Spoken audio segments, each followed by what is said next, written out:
ভাবুন তো একবার আপনার বাসায় কোনো ইন্টারনেট অ্যাক্সেস নাই। কি চিন্তায় পড়ে গেলেন? চিন্তার কিছু নাই, আমি একটু দুষ্টামি করছিলাম। চলেন জেনে নিই ইন্টারনেট জিনিসটা কি। আমার আপনার বাসায় থাকা অ্যান্টেনাযুক্ত এই ডিভাইসটাই হলো রাউটার।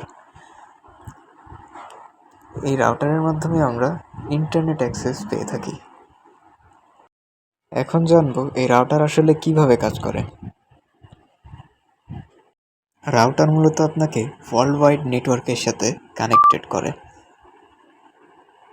যার কারণে আপনি ডাটা সেন্ড এবং রিসিভ করতে পারেন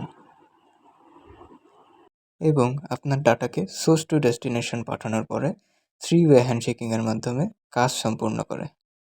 যেমন আপনি আপনার লাইলাকে মেসেজ সেন্ড করেন এবং লাইলার কাছ থেকে মেসেজ রিসিভ করেন।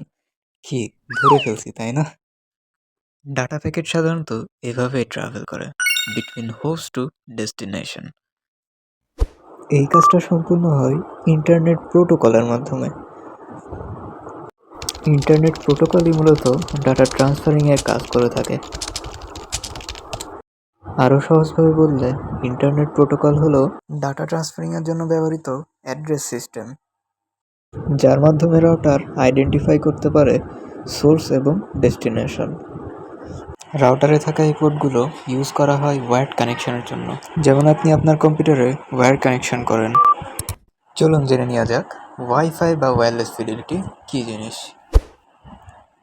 রাউটার সাধারণত ওয়্যারলেস ফিচারের সাথেই ম্যানুফ্যাকচারিং হয়ে আসে। রাউটার রাডারের সাহায্যে রেডিও ওয়েভ বা ওয়্যারলেস সিগন্যাল প্রোভাইড করে। যেমন আপনার হোম রাউটারে আপনি ওয়্যারলেসলি কানেক্টেড থেকে ইন্টারনেট অ্যাক্সেস করেন। রাউটারের আরেকটি ফিচার হলো নেটওয়ার্ক অ্যাড্রেস ট্রান্সলেশন।